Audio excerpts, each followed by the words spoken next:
Today is Saturday, January 30th, and the snow has stopped, and it's probably about 6 inches, but it's got a melted feel. The roads must be slick because there's no traffic today, and very windy.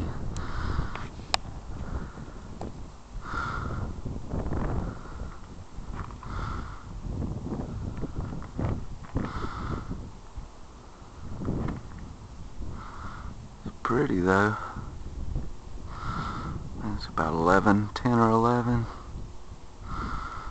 Doesn't look like Pat's going to be coming today. Here I'm going in, it's cold.